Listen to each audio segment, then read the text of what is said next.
Feng Tianxing melihat gelas anggur yang diletakkan Feng Tianxing setelah menyesapnya. Feng Ming tiba-tiba tertawa, dan dia tertawa dengan sangat santai. Kabut diserang oleh pembangkit tenaga iblis itu dalam beberapa hari terakhir menghilang dalam sekejap. Feng Ming akhirnya merasa bahwa tuannya masih diam-diam mengawasinya, dan itu tidak selengkap yang dia kira. Mengetahui level ini, orang kuat iblis terakhir sebagian besar dikirim oleh master untuk diuji. Posisi saya belum terekspos, dan saya belum diincar oleh iblis yang kuat, jadi semuanya masih bisa berkembang secara diam-diam. Pimpin jalan. Masalah ini sebenarnya cukup mendesak. Feng Ming buru-buru berangkat, dan secara pribadi membawa Feng Tianxing ke kediaman sang putri. Ketika dia tiba, Feng Ming diam-diam mengirimkan transmisi suara ke bawahannya, menyuruh mereka untuk terus menjaga di luar, dan kemudian menatap Feng Tianxing. Feng Tianxing langsung menyapanya untuk masuk bersama. Ada orang lain di kediaman sang putri, yaitu Roumi. Saat dia melihat Feng Tianxing, dia berdiri dengan panik, dan semua jarum dan benang di sampingnya jatuh ke tanah. Jika di masa lalu, harapan Feng Tianxing untuk Roumi bukan untuk dia menjahit di sini. Melihat Feng Tianxing, hati Roumi agak gugup, dan dia bahkan tidak tahu harus meletakkan tangannya di mana. Feng Tianxing tersenyum ringan dan menggelengkan kepalanya untuk mengirimkan suara. Dimanapun Anda berada, kegembiraan hidup adalah kebahagiaan terbesar. Dengan kata-kata ini, Roumi akhirnya menghela nafas lega, membungkuk dalam-dalam pada Feng Tianxing, lalu meninggalkan ruangan. Hanya sang putri yang tersisa. Dia berdiri dengan acuh tak acuh. Matanya menyapu tubuh Feng Tianxing dengan dingin. Kamu adalah Feng Tianxing. Meskipun kamu telah mengubah penampilanmu, aku masih bisa merasakannya. Feng Tianxing tersenyum tak berdaya, duduk di meja sederhana, menuangkan secangkir air panas dengan santai, lalu berbicara perlahan. Seperti yang diharapkan dari seorang putri, kamu telah melihat trik kecilku. Sang putri terkekeh dan duduk di meja, menatap Feng Tianxing perlahan. 3 pembersihan dalam satu nafas. Hanya ada sedikit ras manusia yang mengetahui metode ini. Sepertinya bakatmu juga sangat bagus. Feng Tianxing langsung mengangguk. Kanan, Ratu tiba-tiba tertawa. Kamu adalah iblis. Tetapi kamu tahu metode umat manusia, dan kamu sangat pintar. Identitasmu membuatku penasaran, dan kamu tidak bertingkah seperti iblis. Feng Tianxing menyesap air panas perlahan, lalu menghela nafas. Memang, tapi kamu bisa mengambil kembali apa yang kamu katakan selanjutnya. Tidak masalah apa yang kamu pikirkan. Jika kamu mengatakannya, itu mungkin bencana. Sang putri sangat tercekik oleh Feng Tianxing. Dia hanya mendengus dingin, dan menoleh untuk melihat keluar. Apa hubungannya denganmu? Hubungan antara ras manusia dan ras iblis belum mencapai tingkat yang baik, kan?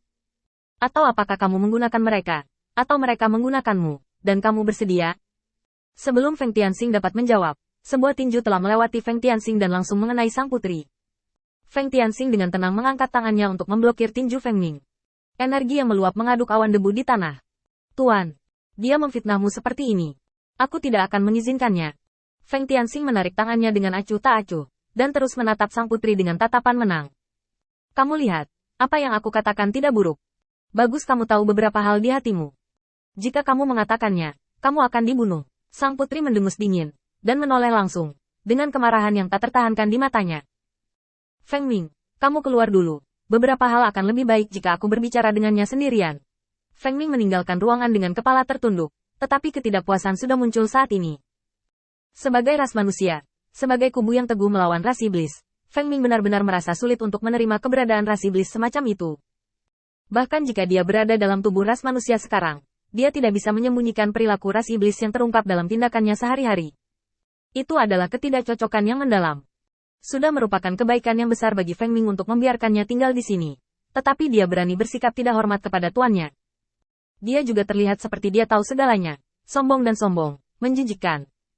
Setelah Feng Ming pergi, Feng Tianxing memblokir bagian dalam dan luar ruangan dengan tangannya sendiri.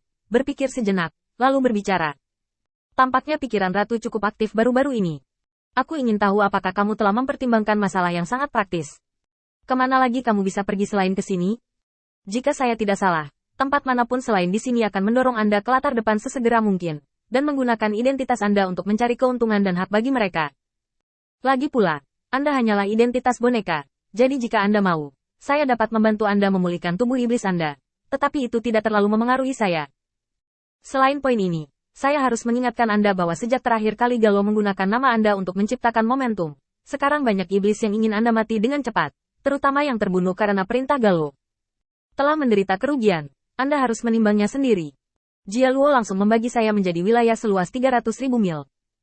Ingin membunuh Anda mungkin berarti seberapa besar Anda ingin menghancurkan kehampaan. Pupil sang putri menyusut sedikit, tetapi dia dengan cepat mendapatkan kembali ketenangannya. Hari-hari tinggal di sini membuat sang putri mengerti dengan jelas bahwa dia harus menahan emosinya. Bahkan jika dia tersinggung oleh umat manusia, dia hanya bisa menyelesaikannya dengan cara umat manusia. Jika umat manusia tidak merasa tersinggung, maka betapapun marahnya dia, itu tidak akan membantu.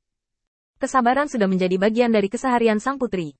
Mengandalkan periode penempaan ini, sang putri hampir selalu bisa tetap tenang. Melihat reaksi Kaisar, Feng Tianxing melanjutkan. Sebenarnya, saya punya pilihan lain di sini untuk Anda, yaitu tinggal di sini dengan tenang.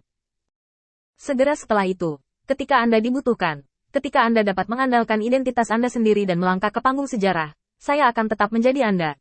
Gratis, berikan semuanya kembali. Sang putri tiba-tiba membanting tinjunya ke atas meja, tetapi sayangnya, tubuh manusia ini tidak tahan dengan pemborosan seperti itu, dan meja itu langsung membuka beberapa luka di telapak tangannya, dan darah mengalir keluar.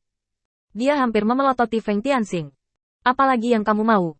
Feng Tianxing tersenyum ringan dan mengulurkan tangannya padanya. Saya ingin sumber daya yang Anda dapatkan dari Kaisar Iblis. Saya tidak memenuhi syarat untuk bergulat dengan Jia Luo sekarang, jadi saya harus mendukung pasukan di luar. Seperti yang Anda lihat, ras manusia adalah ras yang sangat lemah. Mereka tidak cocok. Sang putri mengatupkan giginya, menatap Feng Tianxing dengan keras, dan melemparkan cincin Sumeru. Aku menyarankanmu untuk menepati janjimu kali ini, atau aku pasti akan membunuhmu. Feng Tianxing tersenyum ringan. Jika kamu memiliki kekuatan untuk membunuhku, maka segalanya akan menjadi sederhana. Sayangnya, kamu tidak melakukannya.